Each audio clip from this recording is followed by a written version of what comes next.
The pains caused that we often experience are not from love itself, but rather the absence of it. For what good are all the gifts of life if we have not love? And so then, my beloved, let us love one another, for love is from God, and God is love.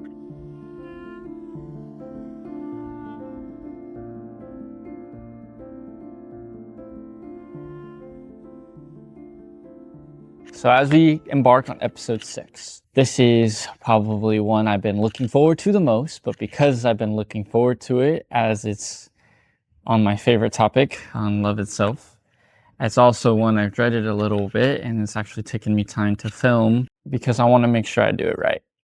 So the first thing that this breaks down to when we think about how to show others that we love them, there's many things that might come to mind. One word comes to my mind first and foremost, and that is presence.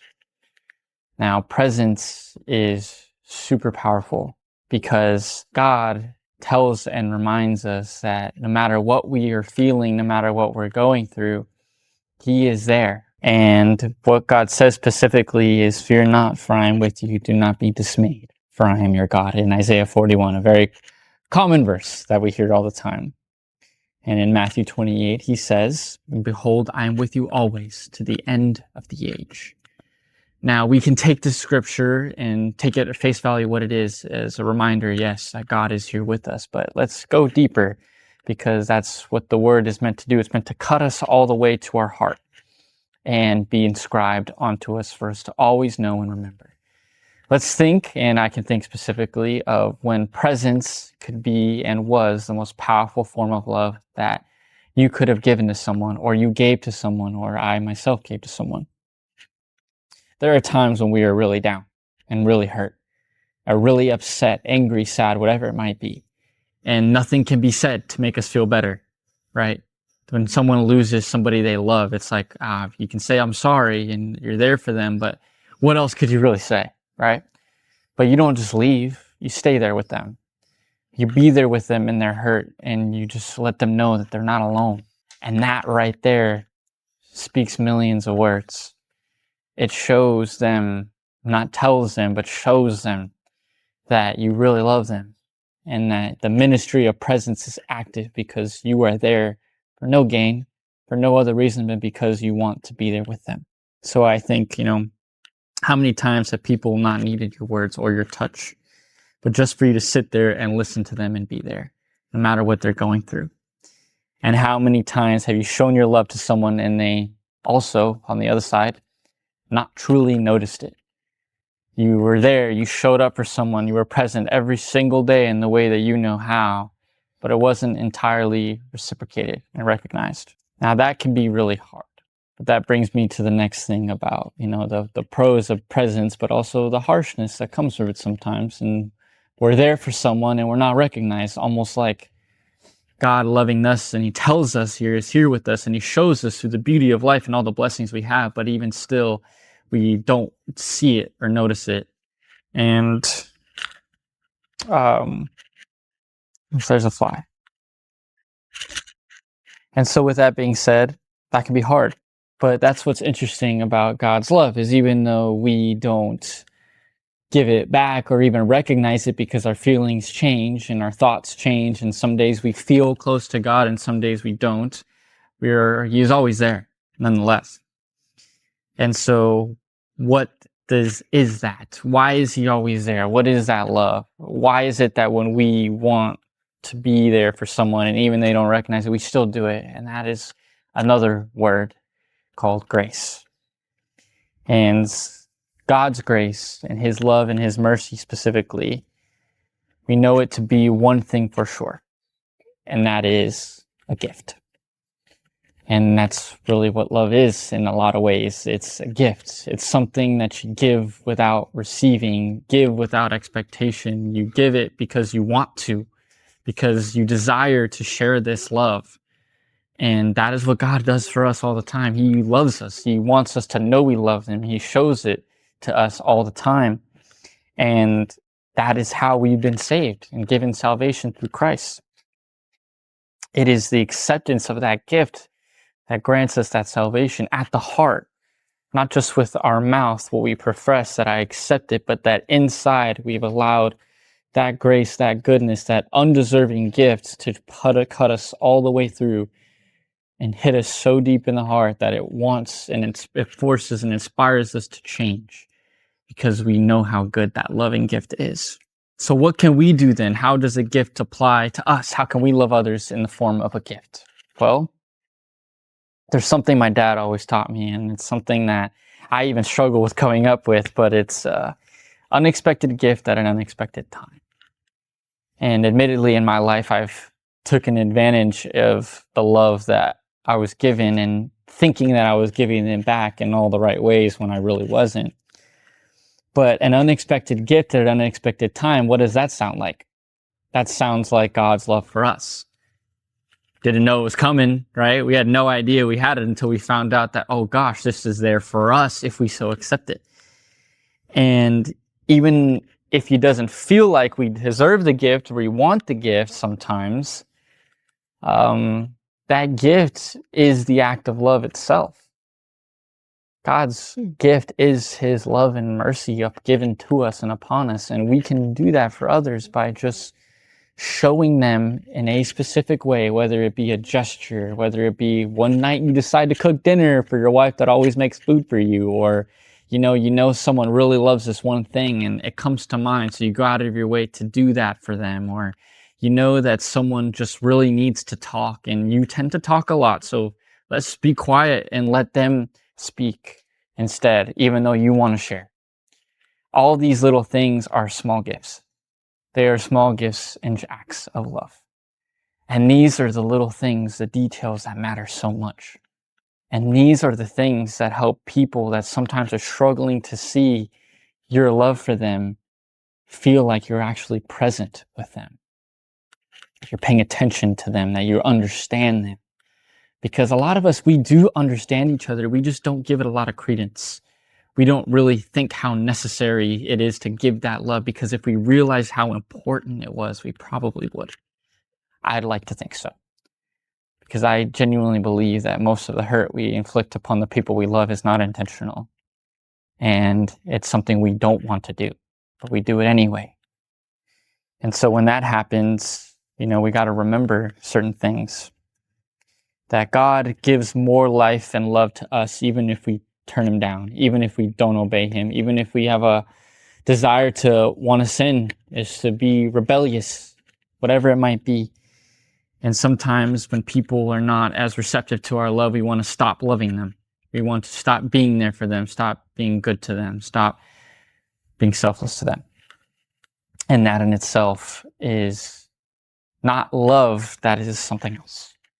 And so what we can do then is double down on love. That's the one thing you can never go wrong for doubling down on. And we know that because God does it for us all the time. Doubles, triples, quadruples, and so on. We can do the same for others. And that is huge. That is giving grace and mercy where otherwise you might feel right, to where someone is doing you wrong to do them wrong back, because you have to let them know it was wrong. Well, there's a lot of ways to do that. But how much more meaningful is it if you continue to show them love, and then in love you convey how you are being treated and how you feel from a sense of calmness, from a sense of understanding, and still giving them love, which is telling them you understand. How powerful is that? So he tells us that love one another as we love ourselves, as we first and foremost love God. Because loving God is the foundation that allows that path to continue. It allows us to break the cycle of feeling like we have to repay a neglect with hate, or neglect with more pain, or neglect with neglect back. Versus, you know what? Let me just be here and let me just show my love even if I'm not receiving it. Let me give the gift anyway. Because that's what God does for us. So this leads me to the next point. And I talked about this already, about loving ourselves and being above our thoughts. I've had a very hard time with this specifically because I am deep in my head all the time. And there's a difference between an overthinker and someone who's good at thinking. And I can be both. Yes. And the overthinking comes from all the reasons why not to do this video. As an example, I haven't read the word enough. I'm not close enough to God. I'm not wise enough. I'm not old enough. I don't know enough. Not enough, not enough, not enough, not enough, not enough. Almost all the times, all the reasons why we don't do things out of fear is because we feel like we're not enough for something. But think of that. Right where we are, God loves us as is. He loves us. Now, he loves us so much that he doesn't want us to stay where we are. He wants us to grow and move forward and overcome sin, yes. But he loves us and accepts us where we are. And that is so powerful because that tells us one thing. His grace and his love is stronger than our sin. It's more powerful than that. And if it is our sin and if it is our negative thoughts that drive us to not do things and not believe things, therefore our thoughts are actually not as powerful as God himself. God is stronger than every thought we have. Every thought we have of fear and confusion that is not of God, because he reminds us repeatedly that it is not from him, that is not of him. Every single one of those thoughts is lesser than him. And that love that he has for us is so strong that is quite tangibly, physically, spiritually, emotionally, and mentally more powerful than our thoughts. But we got to believe that. Got to have faith in that. We got to accept that. Because if we don't, we will always just believe and think that, well, I think this, so this is true. I think I suck. I'm not deserving of this, so it's true. We tell ourselves it is, so we tell ourselves it's true, and our perspective becomes reality in that degree. But if we put on the higher perspective and the higher reality of God's lens, he says, no, that's not true. My love is greater than that. My grace is greater than that. Let me into your heart, and I will show you.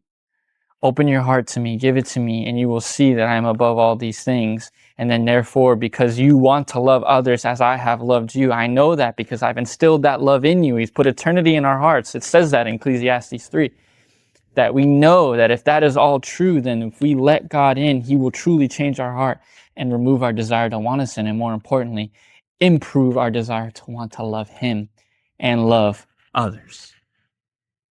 And that's the point of all this, right? How do we show others we are loved, bro? We believe God. We believe his grace is good, and we let that change us so we can then recognize when our love is not actually love and instead actually love others and show them through gifts, show them through grace, show them through mercy, even when they don't deserve it. Show them through presence, even when they don't want anyone around. Show them that you are just there, even when you're not wanted. Because God is there, even when we spit on him. Even when we spit on him on purpose or on accident. Both. And that is the role model. That's my role model. That is the God I know. That is the God that's been in my life. And that is the God I want to emulate. That is the love I want to give. So, just remember, the Lord our God, his love and grace is above our thoughts. All of our thoughts, not just mine, but yours too. And our thoughts will tell us we are lost and that we have nowhere to go, that we have no home and that no one understands us, when God tells us the exact opposite. The more we trust that word, the more we feel his love, that turns into an abounding of joy. It turns into love that we now have in abundance that we can give to others. The more we believe in God's love and let it in, the more we're going to have to give. It's a circle, guys. We got to let it in, and we can't let Satan and negative thoughts and evil get in the way of what we know is good, because we know what it's like to love someone good. You know that when you've done something for someone with no desire of your own, how that felt to them and to you. Because love is a gift, and it goes both ways. It feels and it hits them, and it hits you too. It rejuvenates the soul 100%. And that's what's beautiful about it. That right there is more fruitful than anything else. And if you just looked at your life and you thought back on it and all the times of which your love was most received in those ways, when was it? Just ask yourself that. Just ask yourself that giving more powerful than receiving. So, Next point is giving without expecting. God says that giving without expecting is good.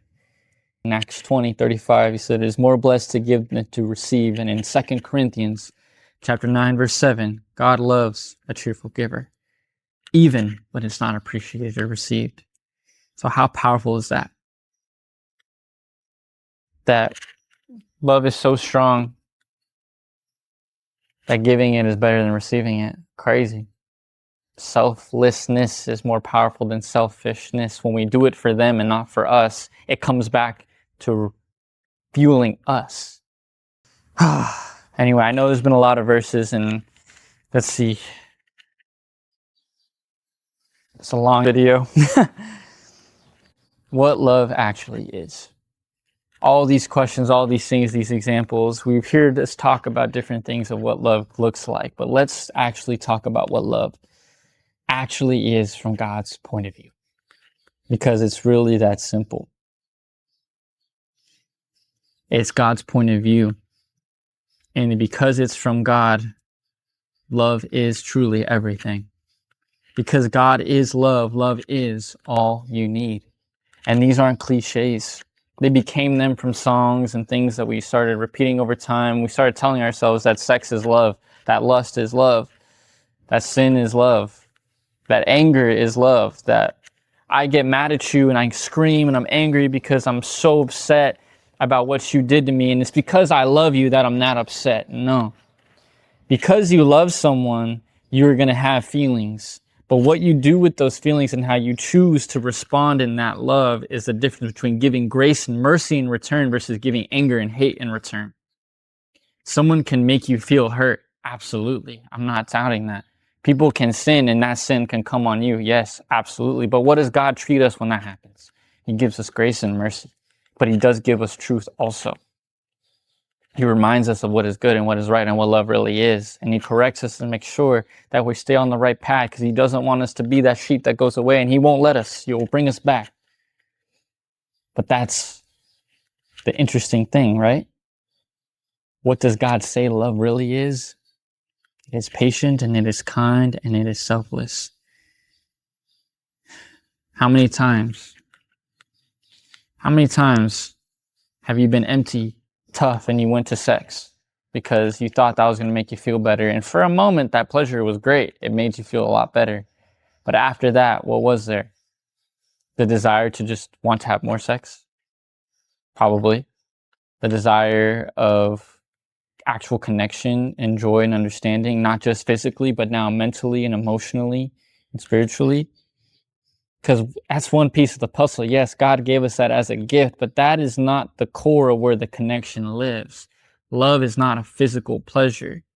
Love is a selfless act.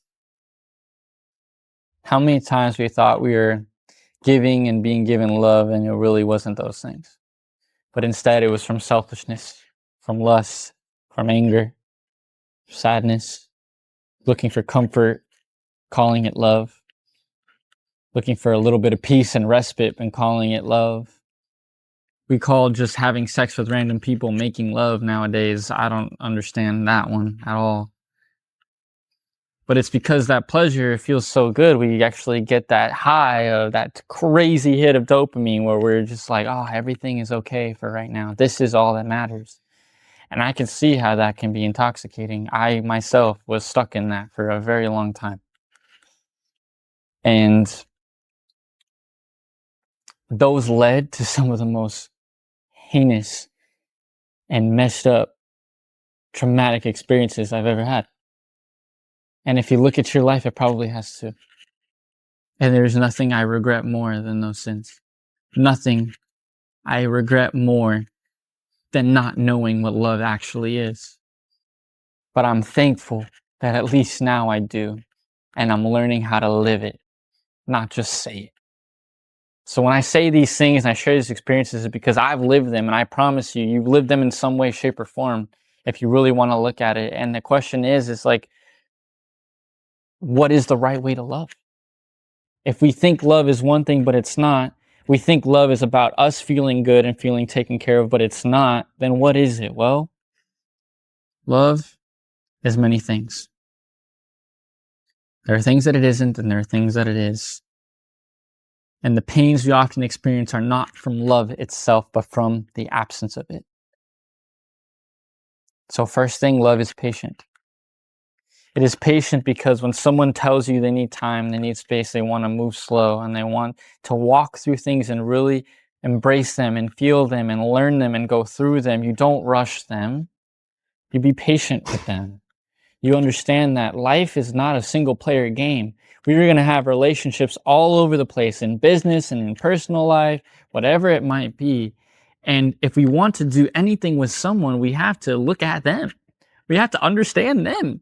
We have to know where they are, because we got to meet them where they are, just as they have to meet you where you are. And if you're not patient with where they are, knowing that you're not always going to be in the same place, but you really, really want to connect, you have to let yourselves develop into that connection. Sometimes you get a synapse, you get one, right? And this is what it holds on to. The thing is, if this is sex, this very easily breaks.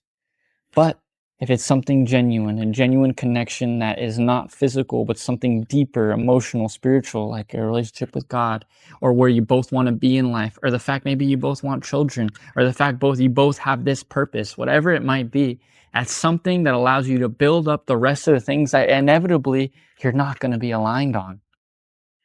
Nobody comes in 100 points perfectly connected. So if there's even one thing that's not connecting, you have to be patient with the other, because you're trying to understand them and learn to love them in the way God says. And they're trying to do the same for you. And I always kind of look at it this way. This is what I believe, is that if you're genuinely trying, that can't be faked. If you're genuinely trying to get better and you're genuinely trying to be patient with someone, even when you stumble at it, you will be able to give grace to one another through it. Because you can't fake that. That's authentic. That's real. But both parties have to meet, because love is patient, not just on your side, but on theirs too. Second is love is kind and not rude. It's kind of overlapping those couple things. It can be as simple as this, man. I'll use an analogy everybody looks at because it really is this simple. You go to a restaurant and someone's serving you food and they make a mistake. They bring out the wrong order, right? And they bring out the wrong order and you can respond to them like, you're a dumb idiot. I don't know why you did this. Like, it's a simple job. How hard could it be to write it down, put it in the kitchen, get your plate and give it to me? Like, how hard is that? That's why you work here. Obviously, you can be pretty freaking mean, and I could be mean if I want to be. I try everything in my power not to be. And versus just looking at someone, they say, oh, like, hey, this is not what I ordered. And they're like, oh my gosh, I'm so sorry. There he goes. Boom. They already took humble accountability. You're going to kick them while they're down, or you're going to look at it and be like, it's okay. No worries. I'll wait for the next one. Sure, you're going to have to be a little hungry for a little while. Sure, it just made it inconvenience to you. Sure, food was just wasted from someone else's mistake. That sucks. That sucks. That sucks. Now, am I going to give mercy and grace? Or am I going to be a dick? Simple as that. You have the choice. But God in every single one of the scenarios would say, hey, no worries. Next time, did you write it down? It's like, yeah, I wrote it down.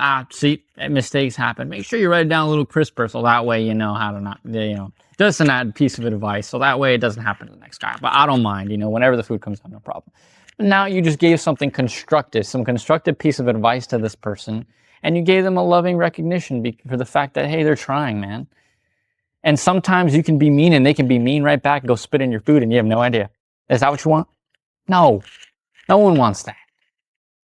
So love is kind, man. And sometimes people react out of anger because that's just what they're used to. So you got to break that habit. How do you do that? Practice with small things. But it's practicing with small things becomes important when you let God into your heart. Otherwise, you won't really care. If you don't want to get better at loving somebody, you're not going to. The third thing, love is selfless, not selfish. Man, where could I start with this one? The worst thing I ever thought about myself was the fact that I was actually a very selfless person. Boy, was I wrong. Yes, I did a lot of things for others because whenever they asked me, I wanted to do it. I wanted to help them, but I wasn't doing it for them. I was doing it for me. I was doing it because it made me feel good and made me feel validated and valued to do things for others. And hey, that can be true.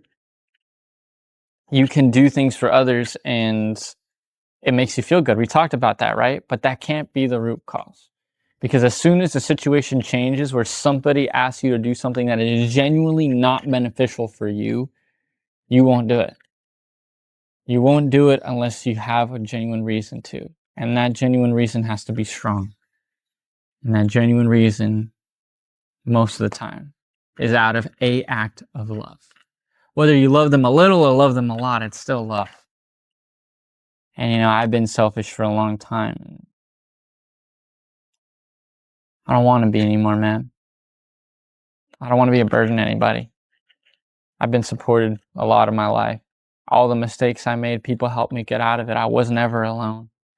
I'm fortunate and so blessed in that degree, man. God has given me so much favor and grace. It's ridiculous. And even still, I still ask for more. And how screwed up is that?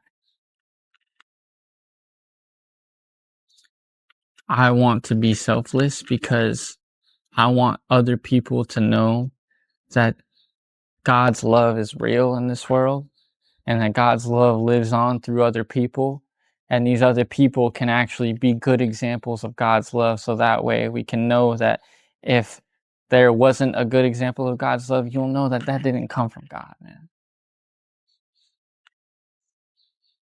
I don't even want a lot of things I used to want anymore. And yeah, it'd be great to have them, like I would love a family. I love kids. I'd love to have all the cars I could want and whatever toys and be able to have every single one of my family members in one place for Christmas. I love those things. Oh, do they want them? I don't know.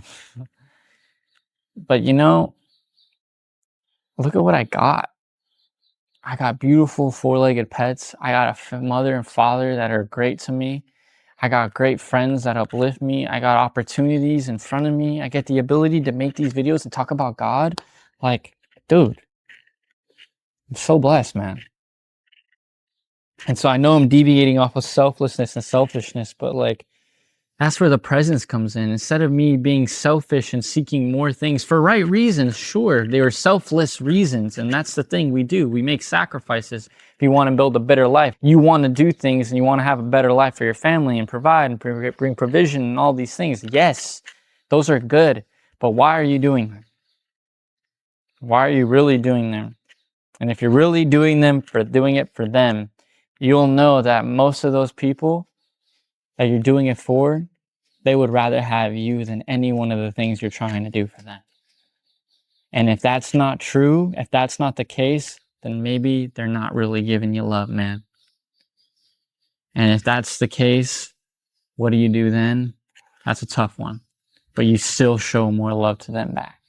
And you show them what it's like to actually love with patience and mercy. Now that can be very hard, and I'm not saying that's easy, man. But that's the right way. It's the right way. Love bears all things, believes all things, hopes all things, and endures all things.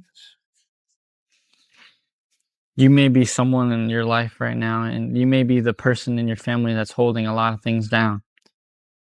Whether it be financially, emotionally, spiritually, you're an anchor for a lot of people. And man, that's a lot of weight to bear. And that weight will beat you down if you let it. But that weight becomes lighter with Christ. Because he says, come to me, all you are weary and heavy laden, and I will give you rest. He says those words, and God does not lie. That means he is right there to help us alleviate our burdens, to pick up our chests, lighten the load on our shoulders, and be right there with us so we can hopeth in the fact that God is actually there and that better things will come with God. Yes, he wants us to hope that. And that is what love does. It hopes the best for the people that may not be showing you love, right? It hopes the most for the ones you are present in their lives and you just want them to be present in yours. You want some of that love back. It hopes for those things and puts that hope above the fact that maybe they're not loving you right now, but you hope that they will. And so from that hope, it is a part of the selfless giving. You give and you hope for the best, and you believe and you hold on to that. And if you have faith, God says, by your faith, you have been healed, man. I truly believe that faith is so much stronger than we really know. We truly have faith in that God will work in their lives. That you plant the seed and that seed will fall on good soil because you were there helping till it, and God will make sure it catches, and then that seed turns into a fruitful plant. And that love now becomes something that grows and blossoms and blooms with God at the center, man. But doing that requires endurance. It requires enduring when it doesn't feel like your love is being received. It requires enduring when it doesn't feel like God is close.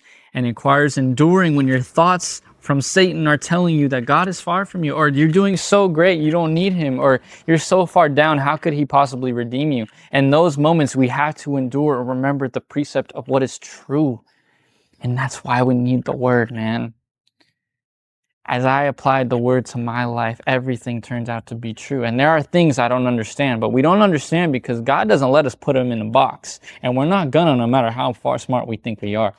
He's an infinite God, an infinite being with infinite understanding. His ways are beyond our ways. But what does he tell us for concrete certainty? How to love. He tells us and shows us how to love, man. And if God says it's good, it is good.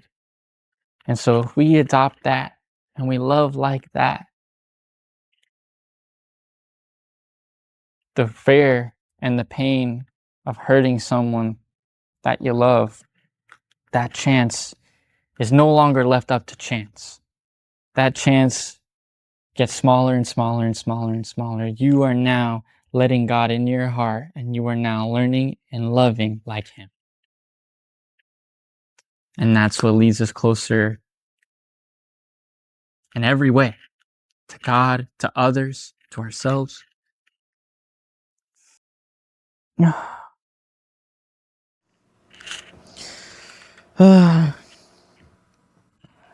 I'm having a hard time with it right now. So don't think just because I say these words that it's real. That don't think that just because I say these words that it becomes easy to love. It doesn't. Our nature will fight us all the way through. Our desire to get angry, or get sad, or be upset, and replace those things, replace love with those things, replace hope with despair, joy with sadness. That's real. It always will be. But when we let God in, the more we trust, the more we have faith, man. And that faith turns into a mustard seed. Man, love takes over. And it will continue to. It's what's driving me to make these videos. I believe that somebody, somewhere, you right now, will be able to love a little better because of this and get pointed to God because of this. I believe that. And if it doesn't happen, hey, why did I do it? Well, because I want to love like God as best I can. And I know the world would be a lot better of a place if everybody did. So I'll return to the completeness of it and summarize this all. Be present in the moment, because sometimes a word isn't required. But if it is, speak with loving kindness, not sacrificing the truth. If you know someone is doing something that hurts them because of what you have seen and experienced, would you just let them? Well, you can't stop them. They are people with choices of their own. God doesn't stop us, and he lets us choose. But if we can show them a better way, not just speak a better way. The more we see, the more we think, the more we do, we can show them we love them. But you have to give people room.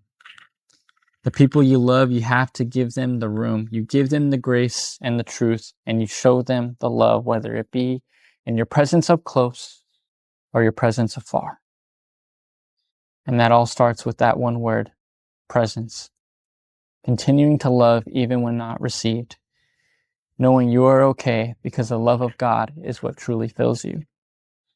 For He loves us even when we don't love Him back.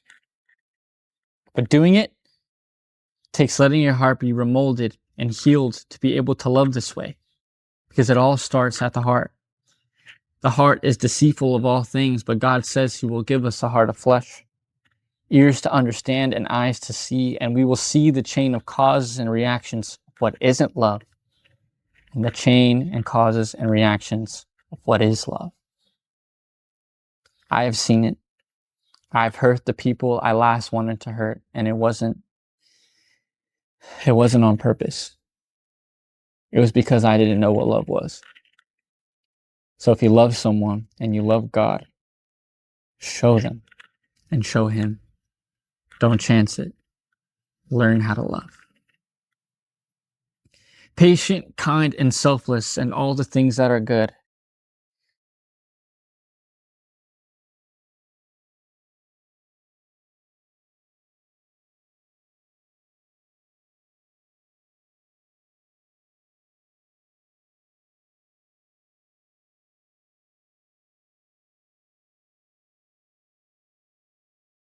And He, in His perfect grace and truth, shows His love for us in that while we were still sinners, Christ died for us.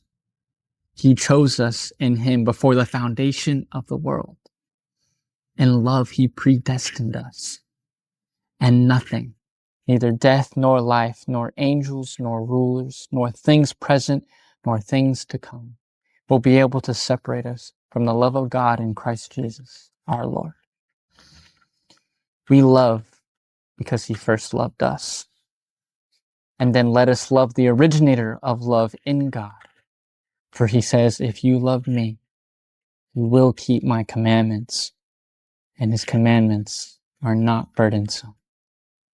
For He says, come to me, all who are weary, and He will give us rest.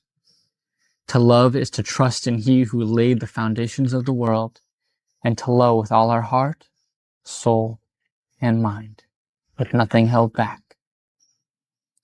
Is this not what is said, how we should love others? So abide in His love. If you keep His commandments, you will abide in His love. And therefore all the love you wish to give to others will too be beautiful, fruitful, and received. That's it for this one, guys. See you next time for episode 7.